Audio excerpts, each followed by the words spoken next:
Először is gratulálok a Sopronnak a továbbjutáshoz, illetve győzelemhez. Én saját szempontból és csapat szempontjából kicsit csalódott vagyok, mert sajnos csak periódusokban tudtunk úgy játszani, ahogy szerettünk volna. Próbáltunk javulni az első meccshez képest, sajnos ez nem úgy sült el, ahogy mi akartuk. Remélem, hogy a folytatásban jobb mentalitással és hozzáállással fogunk megérkezni a mérkőzésekre. Egy kemény mérkőzésre készültünk, és szerintem ez így is lett. Tudtuk mindig tárni a tempót, és ennek köszönhetően a végére fölényes győzelemmel sikerült tovább jutnunk, úgyhogy nagyon várjuk a következő fordulót.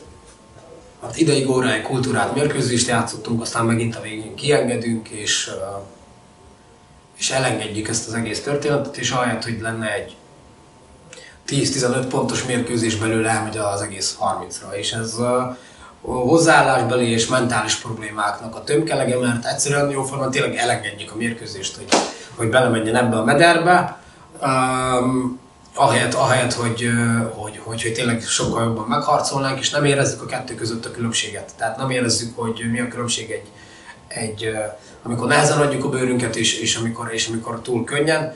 Nem feltétlenül vagyok elégedett azzal, hogy egy páran beszállnak a padról, amikor kapnak lehetőséget, akkor azzal igenis élni kéne, legalábbis bátornak lenni, de sajnos ezt nem mindenkiről mondható el, és a play-offban, ha valaki kap lehetőséget, azt nem így kéne meghálálni. Nem nekem, hanem leginkább a csapatban egy páran embernek, aki harcol. Példát kéne venni, és azt kéne hozzátenni, és nem nyámnyiláskodni. Úgyhogy bőven van hová fejlődnünk, mert szeretnénk azért jó mérkőzéseket játszani, tehát nem gondolom, hogy ennek a meccsnek is 30 pontnak kellett volna lennie. Ez egy ideig tök jó mérkőzés volt, 10 pont környékén mozgott, és utána túl könnyű lett a végén ez a 30, ezen változtatnunk kell, ezt fel kell fognunk, hogy nagy a különbség a két út között. Én először is szeretnék gratulálni a Ceglédnek, hogy bejutottak a play-offba, és hogy elérték a alapvetően kitűzött céljaikat.